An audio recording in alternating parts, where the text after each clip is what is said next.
केलं चालू आहे.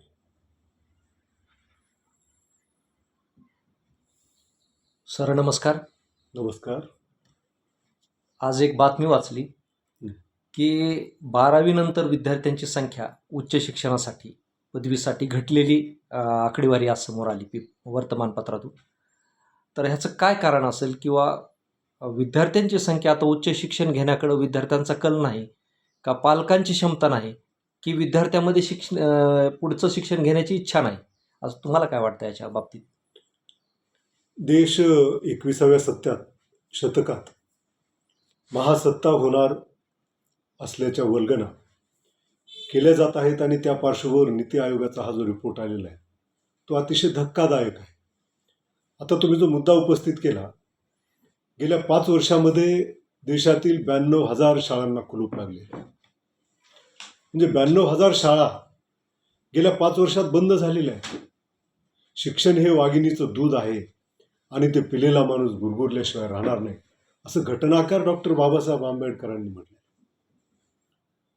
शिक्षण हे देशाच्या विकासाचं अतिशय महत्त्वाचं साधन आहे. शिक्षणामुळंच माणसाचा विकास होतो. माणसाचा विकास होतो म्हणजे देशाचा विकास होतो, जगाचा विकास होतो. आणि या शिक्षणाबद्दलची दुरावस्था या नीती आयोगाच्या अहवालामधून आपण बघतोय. एकीकडं मोफत आणि सक्तीच्या शिक्षणाचा कायदा केला असं सरकार सांगतं आणि त्याच वेळेस गेल्या फक्त 5 वर्षात 92,000 शाळांना कुलूप लागतं. हजारो शाळा अशा आहेत की तिथं फक्त एक शिक्षक आहे त्या शाळेमध्ये.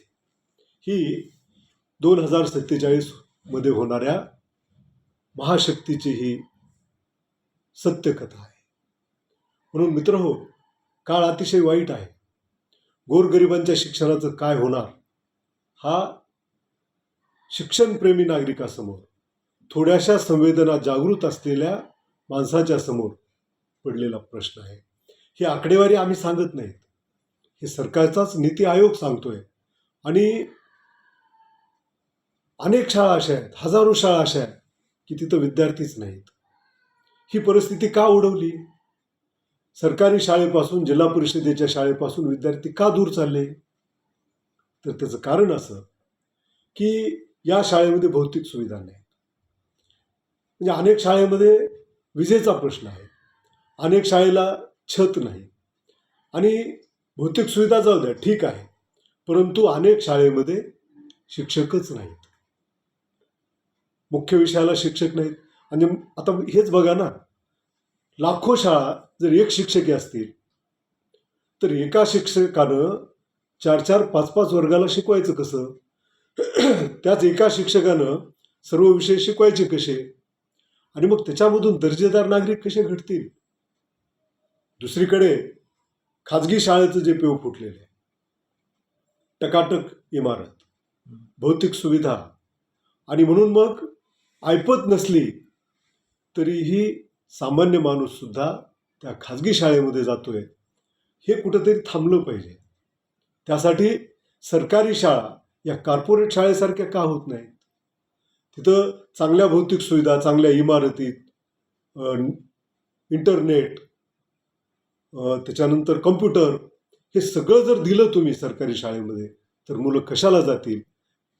सरकारला गोरगरिबांना शिकवायचंच नाही का काय, असा प्रश्न आपल्याला पडतो. म्हणजे तुम्हाला असं म्हणायचं आहे की सरकारी शाळामध्ये, जिल्हा परिषदेच्या शाळामध्ये सुविधा नसल्यामुळं विद्यार्थी तिथं शिक्षण घेत नाही आणि ते खाजगी शाळेमध्ये जात आहेत. परंतु ते सुविधा तर फार लांबची गोष्ट आहे. आता इथं सकाळी जे पेपरमध्ये आकडेवारी आली तर त्याच्यामध्ये त्यांनी असं सांगितलं आहे किंवा 7,993 शाळा शासनाच्या की जिथं एकही विद्यार्थी नाही. असं कसं होईल बरं? एकही विद्यार्थी नाही त्या शाळेमध्ये. म्हणजे इतकी वाईट परिस्थिती ह्या सरकारी शाळांची झाली का? म्हणजे या आकडेवारीमध्ये काहीतरी गफलत होते. आता आजच जर आपण बघितलं तर जिल्हा परिषदेच्या माध्यमिक शाळांतील शिक्षकांचं समायोजनाची प्रक्रिया महाराष्ट्रात सुरू आहे. आणि जिल्हा परिषदेच्या माध्यमिक शाळा एकेकाळी या राज्यामध्ये वैभव त्यांचं होतं. आता जी कार्यरत असलेली जी पिढी आहे, मग ते अधिकारी असतील, पदाधिकारी असतील, हे त्याच जिल्हा परिषदेच्या शाळेमधून शिकलेले आहेत आणि त्यापैकी अनेक शिक्षक शाळेची संच मान्यता ही 0 संच मान्यता आहे. म्हणजे 20 विद्यार्थी जर एका वर्गामध्ये असतील, 8वी 9वी 10वी प्रत्येकी 20 विद्यार्थी असतील तर त्या वर्गाला 1 शिक्षक संच मान्यतेमध्ये येतो. 19 विद्यार्थी असतील तर 0 संच मान्यता येते. आणि म्हणून एका वर्गात 20 पेक्षा कमी विद्यार्थी आहेत माध्यमिक शाळेमध्ये, जिल्हा परिषदेच्या माध्यमिक शाळेमध्ये, म्हणून त्या शाळा आता बंद होणार आहेत. नाही, हे झालं तुम्ही म्हणता किंवा संच मान्यता नाही किंवा तिथं ते टेक्निकल प्रॉब्लेम असल्यामुळं तिथं त्या शाळा बंद व्हायला लागली किंवा विद्यार्थी संख्येमुळे घटायला लागल्या. परंतु दुसरी त्यापेक्षा भयानक अशी माहिती आहे की सरकारची आकडेवारीच म्हणते की विद्यार्थी हे 12वीपर्यंत 40% विद्यार्थ्यांची गळती, म्हणजे 12वीच्या पुढे विद्यार्थी शिकत नाहीत. आता शासनाच्या शाळा फार झाल्या तर 7वीपर्यंत आहेत, 4थीपर्यंत आहेत जिल्हा परिषदेच्या शाळा. परंतु ज्या माध्यमिक शाळा आहेत शिक्षण देणाऱ्या, त्या शाळेमधून 12वीपर्यंत जर 40% विद्यार्थ्यांची गळती होत असेल किंवा 40% विद्यार्थी शिक्षणच घेत नसतील, तर 12वीच्या नंतर देखील, कारण काल अशी काही बातमी आणि न्यूज चॅनल्समधून ऐकण्यात आलं की 12वी नंतर सुद्धा मागच्या वर्षीच्या तुलनेमध्ये 2 लाख विद्यार्थ्यांची विद्यार्थी संख्या घटलेली आहे की जे की पदवी शिक्षण घेण्यासाठी पुढे जातच नाहीत विद्यार्थी. मग आता विद्यार्थ्यांना आता शिक्षण नकोसं वाटायला लागलंय का? नाही, याचं कारण असं आहे की जिल्हा परिषदेच्या शाळा 7वीपर्यंत आहेत किंवा 5वीपर्यंत आहेत. त्याच्यानंतरचं शिक्षण हे खाजगी आहे. आणि खाजगी शाळेमधील फीस जी प्रचंड प्रमाणामध्ये वाढली आणि दुसरीकडे दारिद्र्य. 80 या देशातले 80 कोटी लोक जर सरकारच्या 5 किलो धान्यामुळे जिवंत राहत असतील तर त्यांनी 20-20 हजार, 25-25 हजार, लाख रुपये फीस भरायची कुठून? हा मुद्दा आहे. आणि त्यामुळे जिल्हा परिषदेच्या शाळेत 7वीपर्यंत मग 1 शिक्षिका असो, 2 शिक्षिका असो, हे गोरगरिबाची मुलं कशी तरी तिथपर्यंत शिकतात आणि त्याच्यानंतर जे फीसचा बोजा त्यांच्यावर पडतोय ते काही फीस भरू शकत नाहीत. आणि म्हणून दारिद्र्यामुळं, सरकारच्या नाकर्तेपणामुळं, सरकारच्या या चुकीच्या धोरणामुळं ही गळती होते. याला सर्वस्वी सरकार जबाबदार आहे. म्हणजे खरं म्हणजे ह्या सरकारी शाळा ज्या आहेत, तो KG to PG हे मोफत आणि सक्तीचं शिक्षण पाहिजे. तुम्हाला जर खरंच महासत्ता व्हायचं असेल तर तुम्ही शिक्षणाकडे महत्त्व दिलं पाहिजे, शिक्षणावरचं बजेट वाढवलं पाहिजे, चांगल्या शाळा, चांगले कॉलेजेस उभे केले पाहिजेत. ज्या देशांनी शिक्षणाला महत्त्व दिलं ते देश महासत्ता झाले. America, England, France, Germany, Russia, हे आज जापान, हे महासत्ता आहेत, उगाच महासत्ता नाहीत. त्याचं कारण शिक्षणाला त्यांनी अनन्यसाधारण असं महत्त्व दिलेलं आहे. GDPच्या उत्पन्नाचा सगळ्यात मोठा हिस्सा हा शिक्षणावर खर्च केला जातो. आपल्याकडं तुम्ही विचारा ना सहज मुलांना काय व्हायचंय, तर तो म्हणतो डॉक्टर व्हायचंय, इंजिनियर व्हायचं, डॉक्टर नाही झालास तर इंजिनियर व्हायचंय, नाही तर वकील व्हायचं, नाही तर वकील व्हायचंय किंवा IAS IPS व्हायचंय. 4 फॅकल्टीचे त्याच्या मग शिक्षक व्हायचं असं कोणी म्हणतंय का? का नाही म्हणत? कारण आपण बघतोय या महाराष्ट्रामध्ये शिक्षणाची इतकी दुरावस्था झालेली आहे की या राज्यामध्ये कायम विनानुदान धोरण सरकारनं आणलं. म्हणजे बघा, धोरण काय? कायम विनानुदान. त्या शाळांना कधीच अनुदान दिलं जाणार नाही. परंतु शिक्षकांनी आंदोलन करून, संघटित होऊन तो कायम शब्द काढायला लावला. 2001ला या शाळा आल्या, आता आहे 2026, म्हणजे 25 वर्ष झालं या शाळा विनाअनुदानित आहेत. म्हणजे 25 वर्ष झालं शिक्षक बिनपगारी काम करतोय. तो कसा काम करत असेल? हो, त्यालाही कुटुंब आहे, त्यालाही बायकापूर आहे, त्यालाही आई वडील आहेत. हे कसे भागवत असतील, कसे जगत असतील, हा प्रश्न सुद्धा या मुरदाड राज्यकर्त्यांना पडत नाही. अनुदानासाठी जेव्हा जेव्हा त्यांनी आंदोलनं केली, छत्रपती संभाजीनगरमध्ये कायम शब्द काढावा म्हणून शिक्षकांनी मोर्चा काढला, तर दिल्लीमध्ये जसा लाठीमार झाला JNGवर, तसाच शिक्षकावर लाठीमार झाला. आणि परत म्हणजे रिपिटेशनच आहे, शिक्षकावर हाफ मर्डरचे गुन्हे दाखल केले. हां. आणि या 25 वर्षामध्ये शिक्षकाच्या आंदोलनामुळे या शाळा, काही शाळा 80% आहेत, काही 60% आहेत, काही 40% आहेत, काही 20% आहेत. अनेक शिक्षक 1 रुपयाही न घेता सेवानिवृत्त झाले. अनेक शिक्षक त्यांनी आत्महत्या केल्या. या शाळेवर काम करणारे अनेक शिक्षक रिक्षा चालवतात किंवा शेतीमधली कामं करतात किंवा कॉन्ट्रॅक्ट लेबर करतात शाळेच्या वेळेच्या व्यतिरिक्त. ही शिक्षणाची दुरावस्था आहे आणि म्हणून गळतीचं प्रमाण आहे. गोरगरिबांना शिक्षणाचं नाही, तुम्ही जी पाठीमागं मगाशी म्हटले की जगातल्या इतर देशामध्ये शिक्षणाचा दर्जा त्याला प्रथम प्राधान्य. हो. आणि आपण महासत्तेकडे नुसत्या गप्पा मारतो जायचं.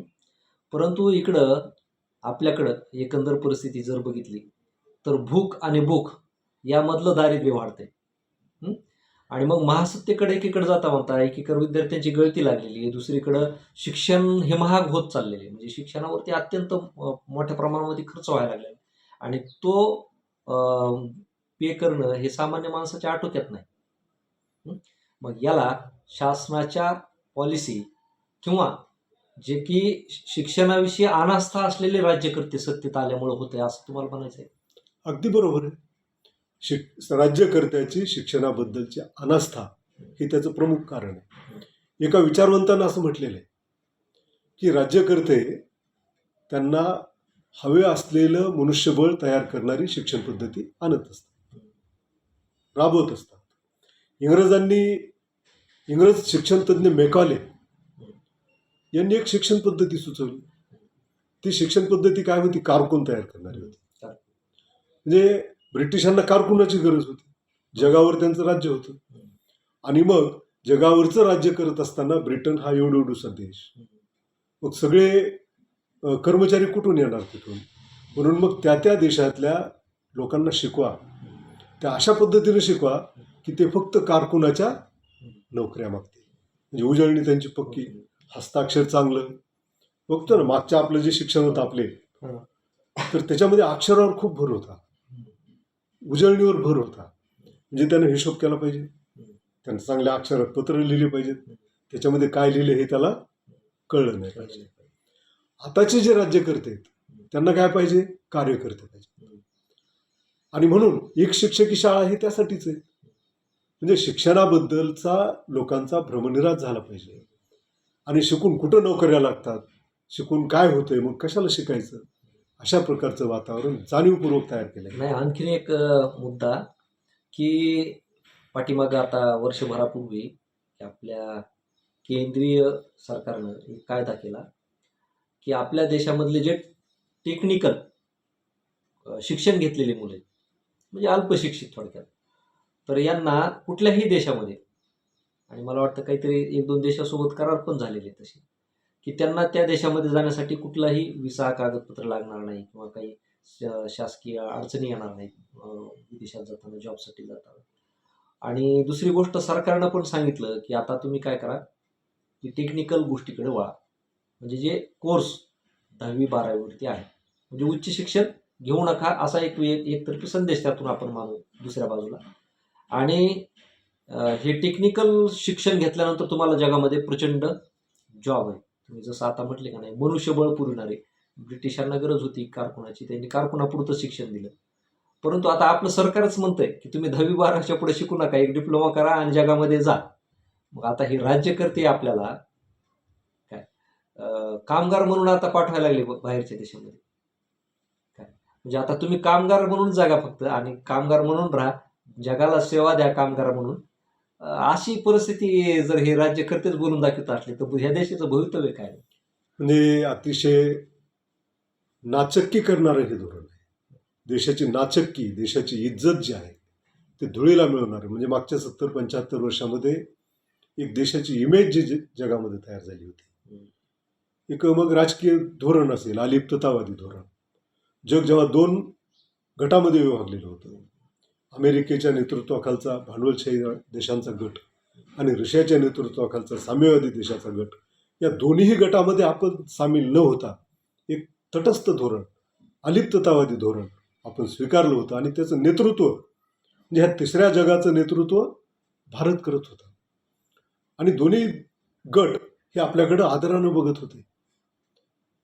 त्याच्यानंतर आपल्या देशातले जे टॅलेंट आहेत, मग तंत्रज्ञ, इंजिनियर असतील, डॉक्टर्स असतील, ते परदेशात जात होते आणि अतिशय इमानदारीनं चांगलं काम करणारे हुशार नागरिक म्हणून त्या देशामध्ये भारताची ख्याती होती.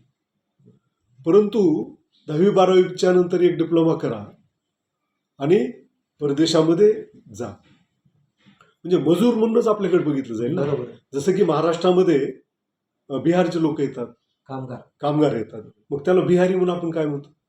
म्हणजे काय आपली काय भावना आहे त्यांच्याकडे बघण्याची? तुच्छ असते, तुच्छतेनं बघितलं जातं. किंवा बांगलादेशचे लोक आपल्याकडे येतात, म्हणजे गरिबी दिसते आपल्याला. गरिबी दिसते, म्हणजे तिथं नोकऱ्या नाहीत, तिथं व्यवसाय नाहीत आणि म्हणून ते बांगलादेशचे लोक आपल्याकडे येतात किंवा बिहारचे लोक येतात, उत्तर प्रदेशातले येतात. तसं भारतातून जे जाणारं मनुष्यबळ आहे तशा प्रकारची एक अतिशय डाऊन अशी इमेज भारताची यामधून निर्माण हा होणार आहे. प्रचंड मोठा विरोधाभास आहे ना. म्हणजे एकीकडे तुमची जगामध्ये असे जर कामगार चालले आणि पुरवले गेले तर गरीब आणि कामगारचा देश म्हणून ओळख होईल. मग तिथं महासत्ता कुठे आहे? महासत्ता मग स्वप्नच राहिलं. महासत्ता फक्त 10% लोकांची. म्हणजे काल परवाची एक जी बातमी आली होती, म्हणजे ही महासत्ता जगावर दाखवायची का इथल्या देशातल्या लोकांवर दाखवायची? इथल्या देशातल्या लोकांचीच महासत्ता ही. त्याला जग समजायचं. 10% लोकांकडं मॅक्झिमम संपत्ती आहे आणि त्यातल्या आणखी टॉपचे जर काढले तर त्यांच्याकडेच या देशातली सगळी संपत्ती आहे. म्हणजे संपत्तीचं असमान वाटप या देशात झाले. गरीब आणि श्रीमंताची दरी प्रचंड वाढलेली आहे आणि मग गरिबामधून मजूर पुरवठा करायचा परदेशामध्ये, वेगवेगळ्या देशामध्ये. कारण प्रगत देशामध्ये काम करणाऱ्यांची फार कमी आहे. प्रचंड काम करायला तिथं माणसंच नाहीत. म्हणजे तिथं स्वयंपाकाच्या महिला जे मिळतात ते नाहीत किंवा जे लेबर आहेत ते नाहीत. तर ते लेबर पुरवठा करण्याचं काम हे सरकार करतंय. हे कसली महासत्ता म्हणजे? मुकादमाचं सरकार आहे. मुकादमाची आपल्याकडे ऊसतोड कामगार जे असतात ना त्याचा एक टोळी प्रमुख असतो मुकादम. त्याचं काम काय असतं? मजूर जमा करून आणि त्या कारखान्याला पुरवायचे. तसं आता जे सत्तेवर येणारे सत्ताधारी आहेत ते देशातले मजूर जमा करायचे आणि विदेशातल्या कंपन्यांना पुरवायचे, तिथल्या लोकांना पुरवायचे. म्हणजे हे अशी मुकादमी सुरू झाली म्हणायचं. आणि मग इथं देशाचं अस्तित्व नाही, भवितव्य नाही, काहीच नाही. या देशाचं अस्तित्व जर खरंच असतं तर तुम्ही आज सत्तेमधले लोक बघा, त्यांची मुलं कुठे आहेत? त्यांची सगळ्यांची मुलं परदेशात. की आपले परराष्ट्रमंत्री जयशंकर यांचा मुलगा परदेशात आहेत. आपल्या बीड जिल्ह्याच्या महाराष्ट्रातल्या मंत्री पंकजाताई मुंडे यांचा मुलगा बाहेर आहे. आत्ता राजीनामा दिलेले धर्मेंद्र प्रधान यांची मुलगी बाहेर आहे. म्हणजे ह्या सगळ्यांची मुलं बाहेर आहेत. म्हणजे यांनी निर्माण केलेली शिक्षण व्यवस्था किती स्ट्रॉंग आहे, ती किती दर्जेदार आहे, याचं महत्त्व त्यांनाच पटलेलं आहे. आणि म्हणून गोरगरिबांना शिकलं नाही पाहिजे हाच संदेश, म्हणजे हा संदेश त्यांचा आहे. त्यांची मुलं बाहेर आहेत. खरं म्हणजे त्यांना जर खरं एवढं देशप्रेम असतं, देशाबद्दलची चिंता असती तर त्यांनी या देशातल्याच शाळेत त्यांची मुलं घातली असती, या देशातल्याच कॉलेजमध्ये त्यांची मुलं घातली असती. आज उच्च शिक्षण व्यवस्था ही मोडीत निघाली. याचा अर्थ यांच्या दिसण्यात आणि असण्यात फार मोठा फरक आहे. म्हणजे स्वतःच्या मुलांच्या बाबतीत विशाल दृष्टिकोन आणि देशाच्या बाबतीत जर बघितलं तर संकुचित दृष्टिकोन. म्हणजे इथल्या शिक्षणावर, इथल्या लोकांच्या मुलांना पुढे जाण्यासाठी जी काही ह्यांची दिशा पाहिजे तर ती अत्यंत खालच्या पातळीवरची. कारण इथल्या पोरांनी नाही शिकलं पाहिजे, आमचीच पोरं फक्त पुढे गेली पाहिजे. तर ही देशव्यापक भूमिका नाही ना. आणि मग या अशा लोकांना लोक कसं काय निवडून देतात? जे तुम्हालाच घातक आहेत त्यांनाच आपण सत्तेत बसवतो. तर निवडून येण्यासाठी मागच्या 12 वर्षामध्ये किंवा त्याच्यापूर्वी जे फंड वापरले गेले की इथं कामावर मतच मागितले गेले नाही आणि काय कामं केलेत हे दाखवून मतं कधी मागितलेच नाही. हिंदू मुस्लिम बरोबर, फक्त हिंदू खतरे में है, मुसलमान खतरे में है, अमुक खतरे में हेच्या घोषणा दिल्या गेल्या, लोकांना भावनिक केलं गेलं आणि त्याच्यावरून मतं मिळवली. आणि गेल्या 3-4 वर्षात आपण वेगळाच पॅटर्न बघतोय. जनभावना एक आहे, मतदान एका जनभावनेतून होतंय दिवसभर आणि दुसऱ्या दिवशी सरकार दुसरंच येते. त्याच्यानंतर गेली अनेक वर्ष या देशातले मतदार सरकार कोणतं आणायचं हे ठरवत होते, मतदार ठरवत होते. आता परंतु गेल्या 5 वर्षामध्ये मतदार कोण आणायचं, मतदार कोण करायचे, हे सरकार ठरवलं. SIRच्या माध्यमातून निवडणूक आयोग ज्या पद्धतीनं मतदार याद्या तयार करतोय, एक एक कोट मतं जर वगळले जात असतील, त्यांची नावं वगळले जात असतील, त्यांना मतदानापासून वंचित ठेवलं जात असेल, आणि अभ्यास करून या पद्धतीनं मतदार कोणाला ठेवायचं, इतकी प्रगती आपल्या देशाच्या लोकशाहीची झालेली आहे. म्हणून जनभावनेप्रमाणे निकाल आलेले नाहीत. आपण बघतोय मागच्या 2024च्या लोकसभा निवडणुकीमध्ये सत्ता परिवर्तन होणार ही जनभावना होती, परंतु झालं का सत्ता परिवर्तन? नाही झालं. त्याच्यानंतर हरियाणाच्या निवडणुकीमध्ये 100% परिवर्तन होणार ही जनभावना होती, परंतु नाही झाली. महाराष्ट्रामध्ये जनभावनेप्रमाणे नाही निकाल आले. बिहारमध्येही तेच झालं.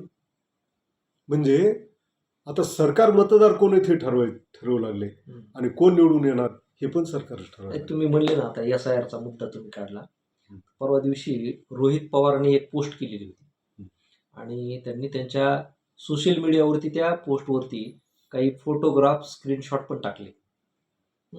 आता जे SIR आहे ना, तर त्याचं काम करणाऱ्या लोकांना आपण काय म्हणतो, BLO, बरोबर.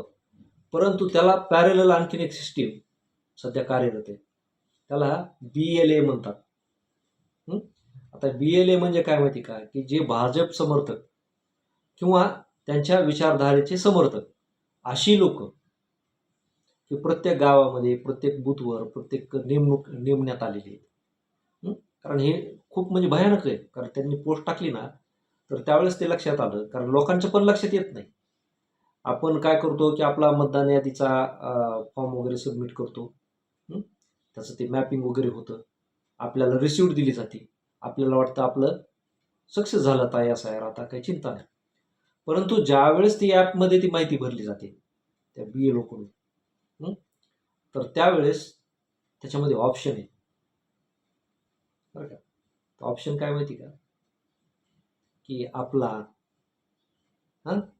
त्याच्यानंतर जवळचा काय, आणि ते काय म्हणतात त्याला, सतर्क असं काहीतरी एक ऑप्शन आहे बघा. असे 3 ऑप्शन आहेत. तर त्या रोहित पवारनी प्रश्न असा विचारला, की हे जे ऑप्शन आहे ते कशासाठी आहेत? आपला म्हणजे कोण, जवळचा म्हणजे कोण, बरोबर का, आणि ते सतर्क म्हणजे कोण. तर त्यांचं म्हणणं असं आहे, की हे जे BLA म्हणून प्रायव्हेट लोक आहेत, ती माहिती भरत असताना त्याच्यामध्ये ती माहिती भरतात, की हा अत्यंत जवळचा भाजपचा मतदार आहे, आपला आहे का सतर्कमधला आहे. सतर्कमधला असला तर हे आपला नाही, मग ते वगळले जाणार. म्हणजे सांगायचं तात्पर्य काय. पुन्हा त्याच्यामध्ये त्यांनी कायदा काय केला होता, की जर समजा तुमचं मतदान जर समजा एकदा वगळलं, त्यातून वगळल्यानंतर तुम्हाला त्या मतदान यादीत पुन्हा ऍड होण्यासाठी सोपी प्रोसेस नाही. त्यांनी इतके कागदपत्राचं तुमच्या पाठीमागं ससेमिरा लावलेला आहे, आणि इतकं खर्च करून टाकलेलं आहे ते कागदपत्र जमा करणं. आता जे आधार अपडेट बोलले लोक आहेत ना, त्यांना त्याचे त्रास किती येते कळत असेल त्यांना. तर तसं त्यांनी केलेलं आहे. म्हणजे एक तर जे असे वगळलेले लोक आहेत ते लोक फार कमी प्रमाणात स्वतःचं मतदान ऍड करण्यासाठी प्रयत्न करणार, आणि मग एवढा वैताग जर नुसत्या मतदान यादीत आपलं नाव घेण्यासाठी, तर ते काय म्हणणार, आपल्याला मतदानच नको, बरोबर. ही मोठी भूमिका सरकारची यातून दिसते, की आपला मतदार फक्त ठेवायचा, आणि आपल्याला न मतदान करणारा माणूस तिथं संपून टाकायचा, त्याचं मतदान यादीतून नाव बाजूला काढायचं, असे काहीतरी म्हणजे आखले जाते ते षडयंत्र, असं रोहित पवार म्हटले. तुम्हाला काय म्हणायचं? रोहित पवार जे म्हटलेत ते अगदी बरोबरच आहे. कारण रोहित पवार हा या महाराष्ट्राच्या विधानसभेतील अतिशय अभ्यासू असा आमदार आहे, आणि त्याला प्रमाण आहे. बंगालमध्ये SIR केलं, 2 कोट मतं ही याच पद्धतीनं बाजूला ठेवली, आणि भाजपचं सरकार आलं तिथं. बिहारमध्येही त्यांनी तेच केलं. आता उत्तर प्रदेशात निवडणूक आहेत म्हणून तिथं तेच चालू आहे. म्हणजे या पद्धतीनं हे जे कोट्यावधी मतदार वगळले जातात, तर याच मार्गाचा अवलंब करून हे वगळले जातात आणि आपल्याला मतं न देणारा जो आहे आपला विरोधक जो आहे त्याचे मतं वगळायचे. आणि म्हणजे केजरीवालच्या मतदारसंघात जेवढे मतं वगळले त्यापेक्षा कमी मतानं तो पडला. बरोबर. स्टॅलिनच्या मतदारसंघात जेवढे मतं वगळले त्यापेक्षा कमी मतानं तो पडला. म्हणजे हा भाजपचा एक पॅटर्न आहे.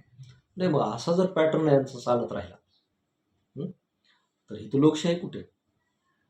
आणि दुसरी गोष्ट, जर लोकशाही नाही आणि तुम्हाला जर समजा तुमच्या विरोधातलं मतदानच करून घ्यायचं नाही, तर मग मतदान घेण्यात तरी अर्थ काय? निवडणुकाच न घेतलेल्या बरे ना. मग आता परवा जी जेएनजीचं आंदोलन झालं आणि परवा अभिजित दिपकेची एक मुलाखत एका चॅनलवर आपण बघितली. त्याला प्रश्न विचारला की तुम्ही राजकारणात येणार का, पक्ष स्थापन करणार का, तर तुम्हाला कशासाठी येऊ, काय करू येऊ. आणि मग त्यानं जे स्पष्टीकरण दिलं ते अतिशय रास्त आहे की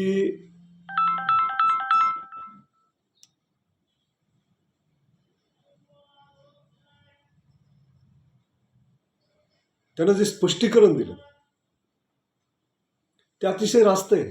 त्यानं हेच सांगितलं की इथं पारदर्शक निवडणूक पद्धती नाही, तुम्हाला निवडूनच येऊ दिलं जाणार नाही आणि मग निवडणुकीला उभं राहायचं कसं. म्हणून जेएनजीनं सुद्धा हीच भूमिका घेतली, आधी दबाव गट निर्माण करायचं, त्या दृष्टीनं काम करायचं. नाही, मग आता जेएनजी म्हणतं की आम्ही निवडणूक लढणार नाही, बरोबर का, आणि दबाव गट निर्माण करायचा. मग आता येणाऱ्या काही निवडणुका आहेत, जिल्हा परिषदेच्या निवडणुका आहेत, जिल्हा परिषद झाली की पुन्हा विधानसभा येईल. मग हे जे 9 तरुण आहेत त्यांनी ह्या निवडणुका लढवाव्यात का नाही? हे नवतरुण जे आहेत त्यांनी जे आंदोलन उभा केले ते आधी व्यापक जन आंदोलन, देशव्यापी आंदोलन होण्याची गरज आहे.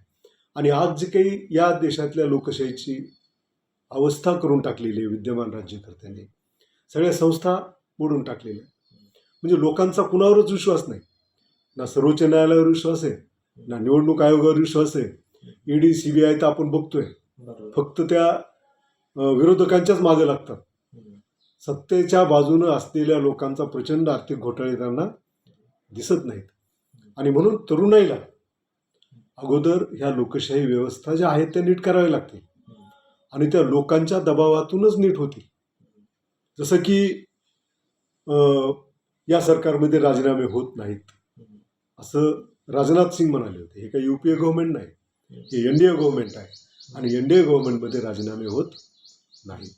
परंतु जेएनजी जागी झाली आणि त्यांनी अभूतपूर्व असं आंदोलन दिल्लीमध्ये केलं. देशव्यापी ते आंदोलन पसरत होतं आणि म्हणून यांना माघार घ्यावी लागली, पहिला राजीनामा झाला. तसं आता सर्वोच्च न्यायालयाला घटनेप्रमाणे काम करा असा दबाव वाढवावा लागेल. माध्यमाचं काय काम आहे? माध्यम हा लोकशाहीचा चौथा खांब आहे. तो एक सक्षम असा विरोधी पक्ष आहे, परंतु आज सगळी मेनस्ट्रीम मीडिया जी आहे ती सत्तेच्या बाजूची झालेली, त्यांच्यावर दबाव वाढवावा लागेल. जेएनजीनं त्यांचा जे काही सत्कार केला जंतर मंतरवर मेनस्ट्रीम मीडियाचा, त्याच्यातून त्यांनी धडा घेतला पाहिजे.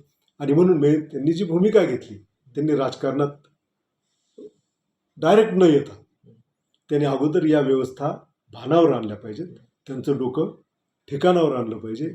आणि जेव्हा ह्या व्यवस्था आपापलं कर्तव्य पार पाडतील, निवडणूक आयोगाचं काम काय, फेअर इलेक्शन घेणं, ते जेव्हा निवडणूक आयोग तशा प्रकारचं काम करायला लागेल. ईडी सीबीआयचं काय काम आहे? जे चुकीचं आहे तिथं धाडी टाकणं, मग तो सत्ता पक्षाचा असो नाहीतर विरोधी पक्षाचा असो. माध्यमाचं काय काम आहे? जे आहे ते दाखवणं. ह्या पद्धतीनं ह्या सगळ्या व्यवस्था जेव्हा काम करायला लागतील, आणि त्या कधी करतील? जर लोकांचा दबाव असेल. आणि म्हणून जेएनजीनं हा दबाव वाढवला पाहिजे. आणि जेव्हा लोकशाहीच्या सगळे खांब व्यवस्थित काम करतील तेव्हा लोक योग्य माणसाची निवड करतीलच. ओके, धन्यवाद सर.